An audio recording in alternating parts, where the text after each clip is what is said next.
그 읽은 기억이 있어가지고 그 말씀을 드리면은, 그러니까 전체적인 오늘 발표 아주 잘 하셨습니다. 많이 배웠습니다. 감사합니다. 요약만 했습니다.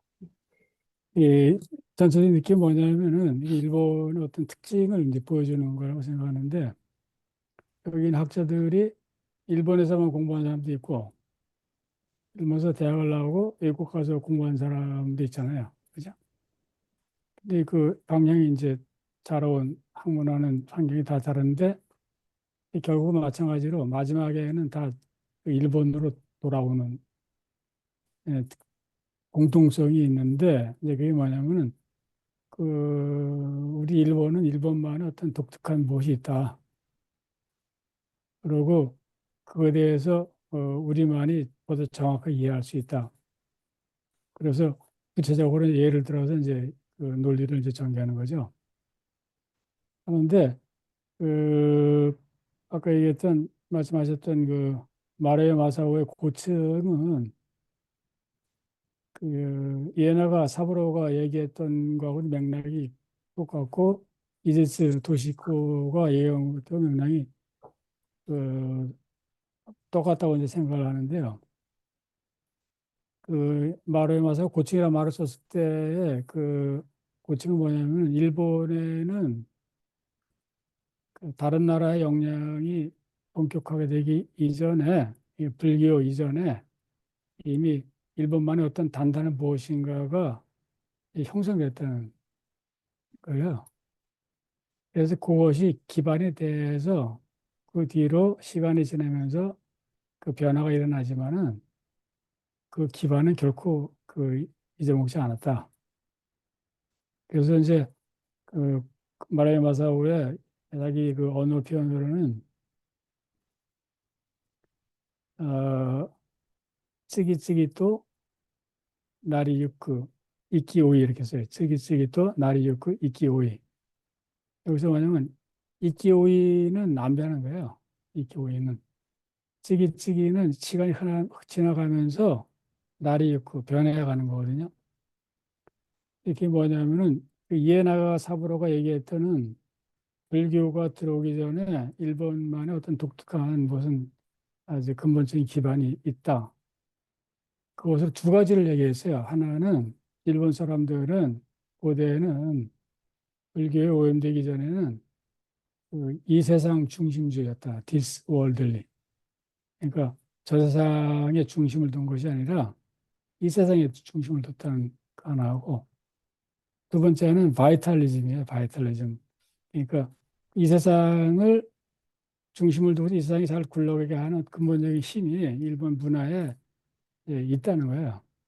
있는데 그 생명력이 이제 있다는 거예요. 생명력이. 현세에서 삶을 그잘 영향시키고 하는 어떤 본능적인 생명이 있는데, 그 생명력이 약해질 때는 회복할 수 있는 그 기제가 돼 있어요. 그 회복할 수 있는 기제가 그 퓨리피케이션, 정화. 그 신도의 의례가 전부 그 더럽혀진 거를 다시 복원해가지고 깨끗하게 본래 상태에 되돌리는 거잖아요. 신도의 기본적인 그 사고와 의례 구조가. 그래서 일본 고층에는 이 현세주의적인 것하고 그 현세를 그 아주 활발하게 살아갈게 말해주는 이끼오이. 이끼오이가 그 세력할 때 세자 있죠. 세력할 때 세자. 네. 그거를 그렇게 읽기도 하고, 도덕할 때 덕자잖아요. 덕을 이끼오이라고도 읽어요. 그래서 음, 그런 근본적인 에너지가 이건 이제 그 원래 있는데, 이제 그것이 바탕이 돼가지고 다른 데서 사상이 들어오고 뭐 세상이 흘러가면서 시간이 바뀌고 뭐 이렇게 변해도 그 끝까지 쭉 그 잔잔하게 흘러가면서 표층만 변화되는 거죠. 그래서 그거를 그 차단하려고 했던 것이 이집트 도시고의 이제 본질이라는 거고요. 본질. 그래서 본질에 도달하려고 하는 행위에 그 모든 것을 그 미학적인 가치로 보는 거예요. 그 다음에 그 미나모토로에는 그거를 그, 그 폼이라고 하는데 일본 말로 같다거든요. 같다. 같다가 형, 기본 틀. 그래서 기본 틀이 있다는 그 고대서부터. 그래서 일본의 모든 그 예술이나 기술적인 데에서 그 예술을 만약에 뭐 꽃꽂이든 벚꽃이든 차든 뭐 무술이든 할 때 가장 강조하는 게 뭐냐면 같다. 기본을 익히는 거잖아요. 기본 익히는 거를 일본 말로 게이코라고 해요. 게이코. 네. 오. 오래된 것을 게이. 배운다는 뜻이거든요. 배워서 익힌다는 뜻, 게이코라고 하는데 음, 그래서 그거를 확실하게 한 다음에 그다음에 자기 스타일을 이제 거기에 첨가할 수 있는 이제 그런 거죠. 그래서 이 사람들이 갖고 있는 공통성이 거기에 있지 않나 이렇게 생각이 들고 두 번째는 그 그러면서 이제 현대가 됐잖아요. 현대가 돼서 그 뭐 서양하고 접촉되고 어쩌고 해가지고 뭐 많이 변화를 하지만은 그럼에도 너네가 이해하지 못하는 일본만의 독특한 체험의 세계가 있다는 걸 이제 강조하는 거죠. 그래서 이성보다는 정념이고 이성적인 논리적인 지보다는 체험이 중요하고 신체적인 이제 감각이 중요하고 이제 그게 되게 그 첫 번째 세대 그 이후에 최근세까지 활약했던 사람들의 그 경향이라고 이제 보여지거든요. 이제 그 전통이 이제 있어 왔어요. 그래서 그 왓츠지 대치로도 그 형을 굉장히 중시하는 사람인데 거기에 더 나가서 왓츠지 대치로가 조금 뛰어난 점이 뭐냐면은 일본 사람들이 이거를 주장하고 그렇게 믿고 살아오고 정말 또 고증이 있고 한 것에 근본적인 그 원인이 환경이라는 거예요, 환경. 환경 중에 가장 큰 게 뭐냐면 일본이 바다로 둘러싸여 다른 나라하고 떨어져 있잖아요. 그 접촉하기 힘들었어요. 그 다른 나라에서 침입을 못했잖아요, 그죠? 몽고 때 침입했다가 실패했고 이게 유일한 침입이고 그다음에 이제 밖으로 한번 나가려고 했다가 히데요시 때 그 조선까지 왔다 실패하고 되돌아간 거 아니에요. 그러고서 이제 근대가 된 거죠. 근대에 그 스팀 엔진이 배를 끌고서 왔다 갔다 하니까 이제 그때 접속이 돼가지고 이제 제국주의로 이제 가고 마는데 그래서 그렇게 자기네끼리만 살다 보니까 이하고 접촉이 굉장히 제한되다 보니까 예, 그럴 수밖에 없다 하는 이제 논리를 피는 거죠. 그래서 그 맥락은 제가 볼 때는 전부 통하지 않나 이렇게 생각해요. 그리고 그런 일본의 어떤 독자성, 그다음에 고유한 무엇이 있다는 것에 대한 그 자부심이 이 사람들을 굉장히 그 지배했다고 생각을 해요. 그래서 대개 이국서 이제 공부하고 어쩌고 해도 다 자기 나라로 돌아와요. 돌아와서 맨 처음 외국 거뭐 소개하고 어쩌고 하다가 한 50대 되고 60대 되면 다 일본 거로 갑니다. 일본 거 해고 말해요. 이렇게 선생님, 그 제가 예, 찌끼찌끼는 어떻게 쓰는 겁니까? 찍고, 예, 예. 그 스키스키는 그 1차 사건, 2차 사건 할 때 차지했잖아요. 차. 예, 예. 그럼 이거 찌기찌기네. 다 찌기찌기. 찌기도. 오케이. 알겠습니다. 그러니까 시간이 이렇게 이제 흘러가는 것을 얘기하는 거죠. 음. 그, 그래서 뭐 일본 그, 음, 신화에서 그 무스비라고 있지, 왜? 음, 음, 음, 생산할 때 산자에다가 음, 영원할 때 음, 영자. 음. 무스비 신앙이 상당히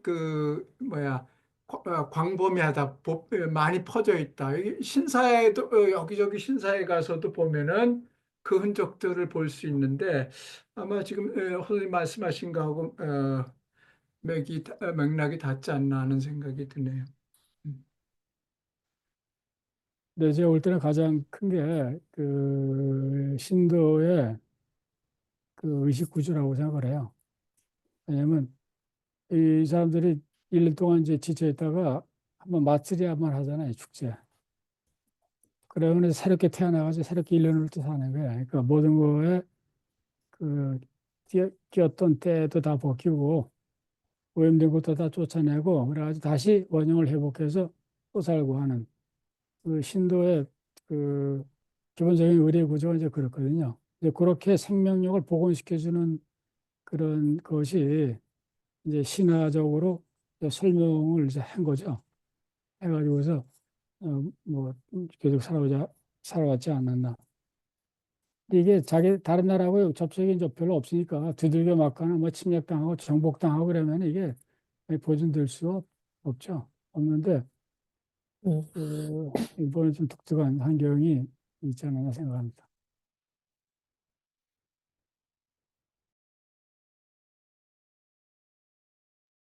마루야마 관해서 질문 좀 드려도 될까요?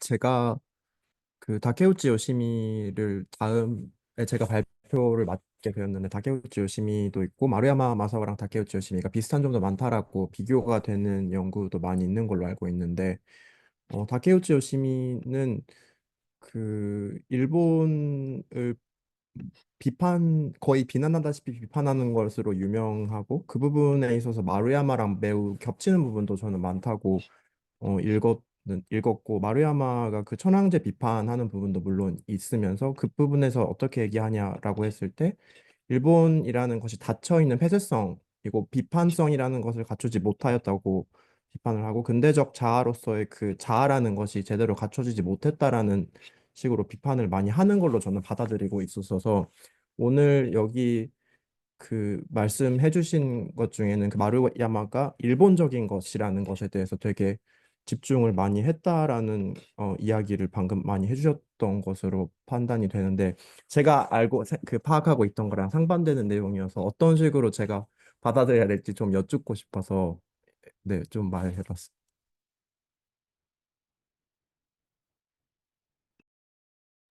백수 선생님도 잘 아시잖아요. 예, 저에게 대한 질문이라 생각하지 않고 있다가, 네. 예. 마루야마가 일본적인 것에 대해, 네.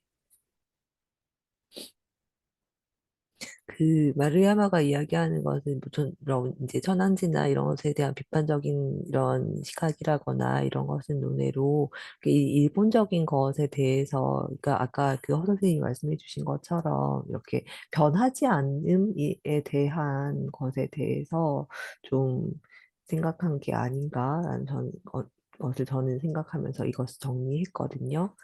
그래서 예.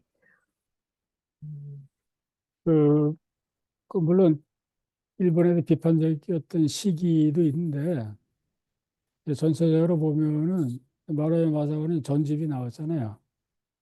그 제자들이 강의할 때 들은 노트를 전부 막아가지고 그것까지 모아서 이제 출판했으니까 뭐한 20권 가까이 되나요? 근데 거기에는 뭐 여러 가지가 그 나오는데 역시 가장 그 중심이 되는 거는 아까 말씀하신 그 고층에 대한 연구를 기반으로 한그 일본 사상사 연구거든요. 사상사 연구. 그 전후에 천황제에 대한 비판이랄지 이런 거는 물론 있는데 근데 그럼에도 불구하고 이 근대 이전으로 갔을 때의 일본 독특한 어떤 면을 그 끄집어내고 확인하는 작업은 뭐 변하지 않고 이루어졌다고 이제 생각을 하고요. 근데 그런 면모가 잘 보여주는 것이 그 제자들이거든요, 제자. 이 제자들 중에서 가장 아낌을 받고 각 대학에 이제 마루야 마사오가 그 힘이 있었을 때 그 각 대학에 취직시켜준 사람들을 이제 면모를 보면은 굉장히 보수주의자들이에요. 거기다. 그 가루베 자기 후임도 그렇고 가루베가 마루야마사 가루베가 저 도쿄 호가쿠부에 정치학에 이제 후임으로 갔는데 그 친구는 와치지 대조를 이제 연구하는 작사하고 그다음에 히라이시 나오키라고 있어요. 히라이시 나오키는 도쿄 그 도요분계나 있었을 거야 아마. 도요분계는지 뭐 샤카이 genky전자인가 있었는데 그 양반은 오교 소라이 그다음에 에도 시대 때 그 연구거든요. 그래서 거기서 이 사람들이 가장 이제 중시했던 건 뭐냐면 그 유교 연구에도 첫째, 너네 중국하고는 다르대요. 둘째, 그 우리가 했던 유교의 기본 개념의 전개는 서양의 근대화에 절대 뒤지지 않는다예요. 그래서 우리는 동양, 서양 어디에 내놔도 그 뒤떨어지지 않는 무언가를 갖고 있다는 것이 이제 그 주장이거든요. 그것이 아까 그 옹골이 쇼조가 그 역사 연구에 대한 그 화두를 던지잖아요. 근데 거기에 비춰보면은 이 사람들은 과거를 그렇게 재구축을 하고 그걸 현재와 연결을 시켜가면서 이제 일본 사회에 이제 발언을 이제 하는 거죠. 그래서 제가 보기에도 여기 우리 에, 해설에 막스 마나임, 막스 베버 영향을 받았다라고 되어 있는데 궁극적으로는 막스 베버주의자죠. 막스 베버의 영향을 가장 많이 받은 사람이고 제가 알기로는 결국 이제 근대주의자다라고 평가를 받는 사람이고 일본의 근대를 에도 시대를 통해서 뭐야 설명하고 정당화하려고 시도한 사람이다라고 평가할 수 있지 않을까 싶어요. 전후에 나름대로 이제 일본 민주주의 평화 체제에 대한 긍정적인 입장을 가지고 있었지만 다케우치 요시미하고는 기본적으로 사상의 기반이 좀 달랐지 않았을까? 예를 들자면 다케우치 요시미는 기본적으로 진 막스주의에 기초하고 있고 신생 중국에 대해서 매우 큰 기대감을 가지고 있었음에 비해서 마루야마 마사오는 중국에 대해서 매우 냉소적이지 않았을까 싶어요. 뭐, 뭐 지금에 와서 보면은 다케우치미의 착오가 한편으로는 확인되는 면도 없지 않아 있긴 있습니다만.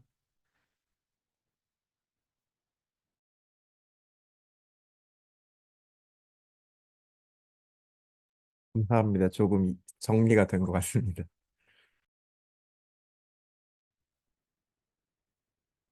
그 말씀하신 것 중에 저기 이에 이집트 도시 있고 있잖아요. 이 사람은 이제 제가 4월 달에 다룰 미학하고 연관이 되는데 그 일본 사람들이 무엇을 아름답다고 생각하고 그걸 진짜 아주 집요하게 추구했는지 그럴 때 그 철학적인 기반을 그 이집트 도시고에서 어, 빗대서 가져오는 현대 철학자들이 몇 명 있어요. 그러니까 이 사람들의 그 뭐랄까 그 전통은 아직까지 현대까지도 이어지지 않나. 제가 하나 재밌는 게 그 사카베 메구미 그 사와 사의 연구. 그래서 그 일본은 그 언어의 의미가 그러니까 조사, 접속사, 어미 이런 거를 통해서 이제 표출되는 게 많다는 거 아니에요, 그죠? 그리고 이 조사, 접속사, 어미 변화가 복잡하잖아요.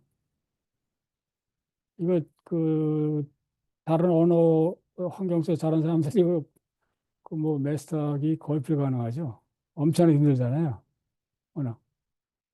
예, 근데 이제 그렇게 이제 얘기하고 이제 그 얘기할 수 있는데 그래서 뭐 동감 가는 것도 있는데 근데 그 또 서양에서 오래 산 사람들은 이렇게 얘기하는 사람도 있어요. 그 너네가 그 조사하고 접속사하고 어미 변화 갖고서 이렇게 막 그 변화시켜가지고 뭘 표현하려고 하는 거는 그러지 않으면은 도대체 그 표현할 수 있는 단어가 부족해서 그렇다고. 근데 영어권에서는 이 언어를 잘 구사하는 이제 그 사람이 명사를 잘 구사하는 사람이거든요. 명사. 그게 뭐냐면 그 동사를 변화시켜가지고 접속사하고 조사까지 합쳐서 표현하는 그 뜻이 있잖아요. 뜻. 그것이 명사 다 있어요. 명사가. 그걸 정확하게 표현하는 명사가 있는 거예요. 이게. 그러니까 어휘가 워낙 많아갖고 그 아무리 접속사 뭐 저기 조사하고 해도 그걸 커버할 수 있는 언어가 다 있어요. 그러니까 니네는 그 혹시 그 명사가 부족해서 그런 게 아니냐고 단어가 저도 그런 어? 지금 선생님 말씀하신 어, 것에 이어서 최근의 소감도 있고 해서 조금 말씀을 드릴까 싶습니다. 제가 이제 6개월 동안 여기 일본에 체류하면서 유학생들 일본어 강좌 청강을 하고 있습니다. 아주 재밌게 하고 있는데 선생 중에 한 사람 여기 사이타마 대학의 전임 교수인데 이 양반이 대충 에, 감각이 저하고 비슷해요. 관심도 비슷하고 어떤 거냐면은 일본은 문법을 강의를 하는데 에, 외국어 특히 한국어하고의 차이점, 한국어에 이런 표현이 있나? 이렇게 계속 물으면서 강의를 해요. 사실은 나도 저도 이제 그 일본어를 예전부터 배우면서 재밌었던 부분이 조사들, 은, 이와 과 이런 것들 있죠. 이런 것이 언제 어떻게 사용되고 그것에 따라서 또 의미 변화가 일어나는가. 이건 이제 다른 언어권, 중국어를 포함해서 서양 언어권 사람들이 과연 이 감각을 따라올까? 근데 내 경우는 한국어로 하는 내 경우는 일본어의 그 조사 표현들의 상당한 수가 감이 와 닿거든요. 아마 일본 사람들도 한국어를 배울 때 그 감을 가지고 배울 수 있을 거라고 생각이 들어요. 많이 비슷한데 그럼에도 불구하고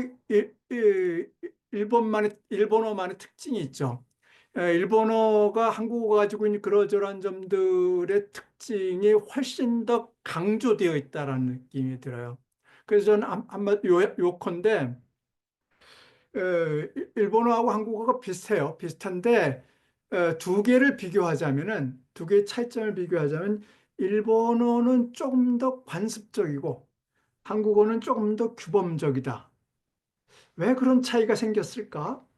아마 한국어는 일본어에 비해서 중국어의 영향을 좀 더 많이 받았고 그래서 이제 허 선생님 말씀하신 걸로 치자면은 명사가 많이 수용이 되고 그것을 표현한 언어 구조가 있죠. 일본은 음절이 저 뭐야 50개밖에 안 되잖아요. 한국어는 발음이 무수히 많아요. 그래서 발음으로 명사들을 다양하게 구별해낼 수 있었어요. 그러면서 상대적으로 일본어 고대 한국어 속에 일본어와 비슷한 이런 수로 구조나 수로 표현들 이런 것들이 현대 국어가 만들어지면서 많이 사라진 거 아닌가 하는 이런 생각이 들어요. 뭐 직접적으로는 1930년대나 돼서 문법이 이제 정착을 하잖아요. 그래서 이제 근대적인 언어 체계가 수립이 되어지고 그것에 맞춰서 언어가 많이 다듬어졌다. 그래서 이제 오래된 옛날식 표현들이 많이 사라진 거 아닐까 하는 생각이 듭니다. 이거 뭐 길게 너무 얘기할 것 같아서 질문 하나 하겠습니다. 그런 측면에서 저 오늘 발표 중에 가장 저는 재미있게 들은 게 도키에다의 요 설명입니다. 그래서 저 뭐야 지금 언어학 하시는 분들이 계시니까 이 도키에다의 이러한 주장을 좀 알기 쉽게 설명하고 있는 책, 꼭 도쿄에다가 아니더라도 이런 류의 일본 언어의 특성이나 또는 요거 관련된 일본 언어의 일본어의 역사와 관련된 책, 에, 접근하기 쉬운 책 있으면 소개 좀 부탁드립니다. 이건 백 선생님뿐만이 아니라 다른 분도 혹시 알고 계신 게 있으면 네. 가르쳐 주십시오. 예, 그런 책으로는 네, 떠오르는 건 이현수 선생님 책이 일단 떠오르기도 하고요.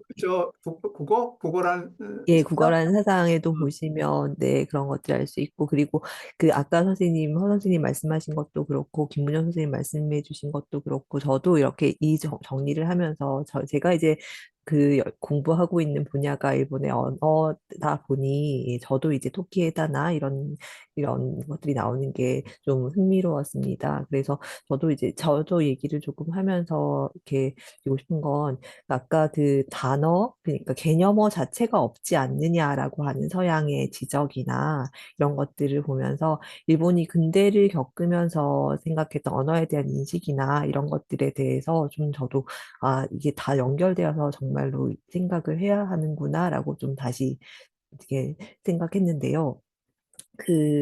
이제 토키에다는 이제 국어학 원론이라고 하는 책을 지었거든요. 그런데 이제 토키에다가의 그 학설 자체를 보고 싶으면 이것을 보시면 되고, 토키에다 같은 경우는 이제 토키에다를 비판한 것은 이제 히토츠바시에 같이 계시는 야스다 토시아키 선생님께서 이제 토키에다의 경우에는 이렇게 비판을 한 적이 있습니다. 많이 있습니다.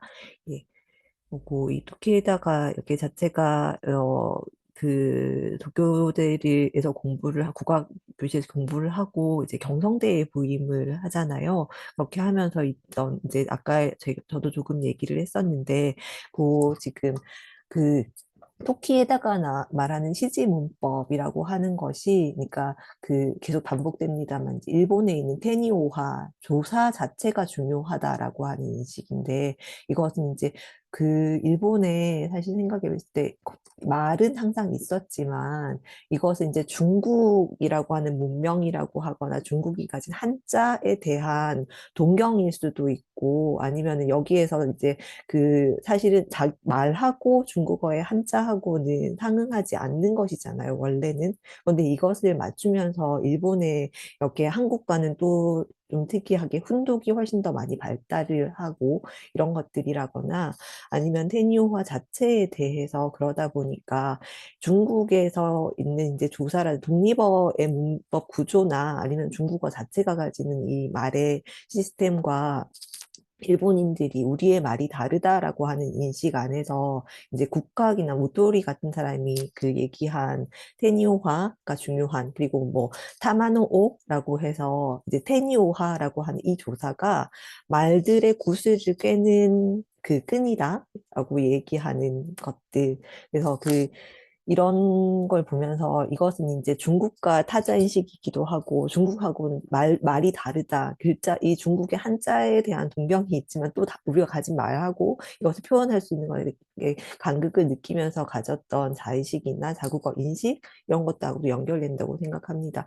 그런데 이것을 토끼에다도 연구를 하면서 원래는 이제 원래 토끼에다가 접했던 건 소실이나 이런 기호학이라든지 서양 언어학 그리고 뭐 비교 언어학 같은 이런 이제 계통을 쫓는 것이라거나 이런 것들을 이렇게 접하면서 토끼에다도 이렇게 언어학을 원래 이 비판을 하다가 토끼에다도 마찬가지로 시지 문법이라고 하는 독특한 이제 자신만의 문법, 그러니까 일본의 통사 구조를 문법학자들은 자신의 이제 학설로 구분하고 어떻게 구분할 것인가가 문법학자들이 가지는 이제 자기의 학설 고유성이 되는데 이것을 토끼에다는 시지 문법이라고 구분하고 이것은 이제 사가 중요한 것이다라고 하면서 이 사가 중요하다고 이야기하면은 당연히 이제 이 일본어의 구조라거나 이렇게 해서 또다시 일본어의 고유성이라거나 아니면 일본이 가졌던 그 고대까지 회귀하게 되는 이런 로직을 또 다시 타게 되는 게 아닌가라고 생각이 들면서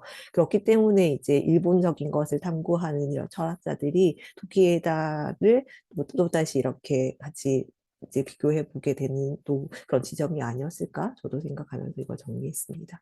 예. 야스타 도자키, 야시다 토시아키. 토시야키. 네, 도시아키 현지입니다. 이분 책 이름은 혹시 책은 많이 나와 있는데요. 예, 지금 딱 어떻게 떠오르진 않습니다. 이분도 네. 이렇게 그 식민지 언어라든 그 정책이라든지 이런 것들도 다루었는데, 예, 이분 국문학자에서 얘기했습니다. 그리고 이러저런 것들을 다 망라하는 뭐 개론서라고 할까요? 뭐 이런 예, 건 없습니까? 이거는 예, 조금 다시 제가 좀 제가 제 책장을 보면서 다시 말씀드리겠습니다. 예, 예. 예.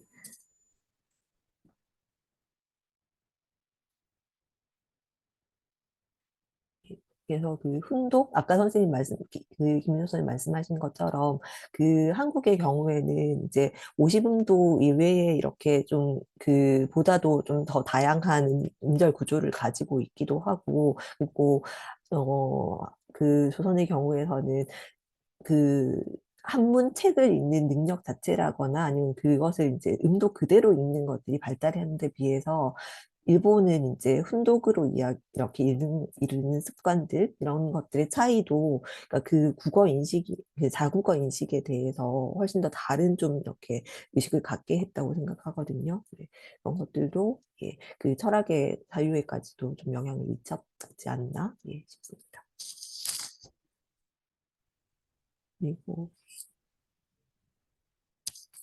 이거 저 뭐야 의문 같기도 하고 무모한 질문 같기도 한데 왜 일본은 훈독이 유행을 했을까요? 허재민 선생님께서도 더 이렇게 설명을 잘 해주실 것 같은데, 이게 이제 그 학문적으로 이렇게 한자 자체도 이 한반도를 통해서 유입되기도 했는데, 그 뭐라고 할까요? 그러니까 일본에서는 저는 이게 제가 오늘 어디까지 말씀을 드릴 수 있을지 모르겠는데, 제가 처음 일본어를 배울 때그 하시라고 적혀 있고 일본어로요. 그러니까 한자로 하시라고 적혀 있는 것을 이츠라고 읽는다고 하는 거예요. 그런데 그걸 보면서 왜? 라고 생각이 들었거든요. 근데 이게 이제 일본에서는 이츠라고 하는 이 일본어, 그러니까 화어 자체가 시간을 지나오면서 지금은 하시라고 하는 한자와 일체가 되어서 이 읽음법이라고 이렇게 하고 있는데, 제가 이제 정말 멋모르고 이제 중학생 때 일본어를 처음 배우게 됐는데, 이때 이걸 갖다 하시라고 적힌 걸 왜 이치라고 읽느냐. 왜냐하면 하시를 비슷한 일본어를 이렇게 음독한 것이 아니잖아요. 그래서 그런 의문을 저는 가졌습니다. 지금은 갖지 않지만 이게 이제 그 초심자가 가지는 아주 순수한 상태로의 의문을 가졌을 때는 그렇게 생각했던 것 같습니다. 근데 이제 이런 식으로 일본에서는 훈독으로 이 그 한자에다가 훈독을 이것의 그 의미라고 붙이게 되는 이 과정, 예, 그런 것들이 한국의 경우에서는 음독으로 이걸 당연히 읽고 음독으로 하는 것은 뜻까지 통한다라고 하는 문화적인 저변이나 이런 그런 역사적인 이런 시간하고 일본하고의 차이가 분명 있지 않을까라는 생각인데, 그 자세한 부분은 허 선생님께서 설명해 주실 수 있지 않을까 싶습니다. 예, 저는 재미삼아 그 하자면 선생님 설명. 환경의 차이라고 생각하는데요. 그 한국에서는 그 중국하고 접촉이 빈번했잖아요. 그 사신들도 1년 몇 번씩 하고, 한 번 갈 때 몇십 명씩 가잖아요. 하인들까지 지금 몇백 명이 가고, 그다음에 중국서도 오잖아요. 그러면서 그 고려나 이쪽 조선에서는 그 중국 사람한테 지지 않으려고 그 원문을 이제 한 거예요, 원문을. 그리고 그렇게 해야지만 또 통하니까. 그렇지 않으면 근데 조선식으로 이두 붙여가지고 읽고 뭐 거기 이두 붙이고 하면 중국서 이해하지 못하잖아요. 그래서 그걸 따라하려고 엄청 노력을 했는데, 그래서 어느 정도 따라잡았죠. 따라잡았는데, 그러면서 한켠으로 항상 좀 약간의 그 열등식이 있는 거예요, 항상. 아무리 우리가 열심히 해도 쟤네만큼 잘 안 되는 것 같다고. 그건 뭐 아주 계속 나오는 얘기예요. 이제 그럼에도 불구하고 자기네들 입장을 좀 준비하기 위해서 중국어로 통화를 하는 사람들을 이제 그 홍사라고 그랬잖아요. 그 역사들, 통역한 사람들을 밑으로 봤어요. 밑으로. 한 단계 아래로. 그러니까 중국어를 그 한문 쓴 걸 중국어로 읽어도 되거든요. 그 클래식 그 한문을 중국어로 읽고 지금도 뭐 그렇게 다 배우니까 읽고서 하고 하는 거를 그 한 단계 밑으로 본 거예요. 중국말 그 일상 대화하고 그런 거를. 그래서 역관들은 그 피지배 계급이잖아요. 이제 그런 전통이 쭉 이어져 왔죠. 그러고서 그렇게 아주 진짜 한문을 하는 것이 하나의 특권으로 자리를 잡고 그것이 자기네들의 그 계급을 그 공고화하는데 이제 큰 역할을 한 거죠. 그러면서 중국하고 직접 접촉을 이제 했기 때문에 가능했고, 근데 일본은 접촉이 없었잖아요. 접촉이 있었어도 아주 드물어요. 아주 드물어. 중세 때에 있었어도 아주 드물어요. 그리고 그 뭐 1600년서 이후가 되면은 없잖아요. 없어요. 공식적인 뭐 접촉이 아예 없어요. 이제 그럴 때는 전부 그 뭐야 그 필담으로 이제 하고 하는데 이제 그러면서 항상 자기네 일본은 그 자기하고 일본하고 그 일본을 중국에 대비해서 이렇게 거리를 두고서 항상 동등한 입장을 유지하려고 하는 그 경향이 좀 있었어요. 그렇기 때문에 자기 거를 이제 고수한 거예요. 그래서 한문도 반드시 그 일본식으로 읽고 그 훈련을 어릴 때부터 시키고 그래가지고 지금까지 온 거죠. 그래서 일본은 예컨대 지금 대학에서 중국 자료를 읽을 때도 전부 그 일본식 한 그 훈독을 해가지고 이제 훈련을 시켜요. 지금 분명히 중국과 접촉도 많고 와서 뭐 공부도 하고 그럴 텐데도 안 해. 근데 이것이 그 또 훈련을 나름대로 잘 받으면은 전혀도 문제가 없어요. 기능하는데. 그래서 이제 그걸 못하면은 오히려 이제 역으로 차별을 받는 식이 되는 거죠. 그래서 아까 역으로 돌아간다면은 나름대로 자기네들이 믿는 어떤 그 같다 형이 있잖아요. 형. 그 기본 그 고층이 있잖아요. 이제 그거를 그 고수하고 지켜오는 그런 환경이 충분히 뭐 그 정리가 됐다 이렇게 이제 생각하고 그렇기 때문에 지금 웃긴 게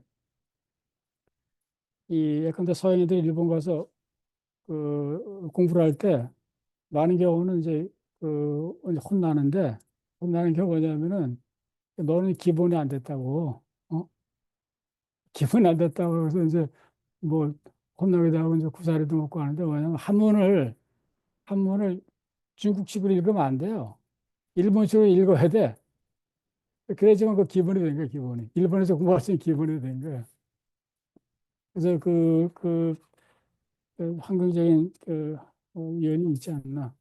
그 일본은 기본적으로 중국 그 통사들이 없었어요. 역사. 중국말을 하는 통사들은 전부 중국 사람들이야. 중국서 일본 와서 뭐 잡혀왔거나 스스로 왔거나 하여간 거기서 오랫동안 살고서 일본어를 습득한 그런 사람들이 그 통역사 역할을 했어요. 일본 애들이 통역 한 번도 없습니다. 그 전 근대는. 예, 그런 환경이 있습니다. 있다고 생각해요. 네, 네, 선생님. 오늘 그 지금 허 선생님 말씀을 들으면서 저도 생각이 나는 게 지금 이제 철학을 이야기하다 보니 서양 철학과의 이렇게 조우와 그 서양 철학과의 이렇게 이 일본의 철학자들이 일본의 고유성을 어떻게 찾으려고 했는지라고 하는 이런 얘기를 하게 되는데 사실 이제 중국에 대한 타자 인식 이런 것들이 훨씬 더 원형적인 곳에는 좀 더 먼저 있었고 그것을 이렇게 극명하게 좀 이렇게 느끼게 한 것이 한자 였다는 걸 갖다 다시 한번 생각하게 되면서 이제 그 아까 말씀하신 대로 이제 그 일본에선 말 자체가 어차피 중국과의 격절이 훨씬 더 이렇게 조선보다는 조선이나 아니면 이렇게 그 더 있는 상태에서는 이제 말을 어떻게 이렇게 이 한자에다가 어떻게 붙이느냐, 어떻게 붙여서 읽느냐라고 하는 것이 좀 더 자유로웠 않을까라는 생각도 들고, 그래서 이제 그 아까 선생님이 얘기하시는 그 문법에 대한 얘기를 하셨는데, 이제 한자론이라고 하는 그 코야스 선생님의 한자론이라고 하는 책도 보면은 고사기를 어떻게 읽을 것인가, 이 고사기를 읽을 수 있는가라고 하는 한자로 되어 있는 텍스트이긴 한데 이것을 어떻게 읽었을까라고 하는 의문, 예, 그런 것들도 이제 그 고대 일본이 한자라고 하는 것으로 이렇게 사유는 하지만 이것을 어떠한 방법을 가지고 했는지, 그렇게 해서 자의식이 어떻게 생겼는지를 보는 거에 좀 더, 예, 또한 통로가 될 수 있을 것 같습니다.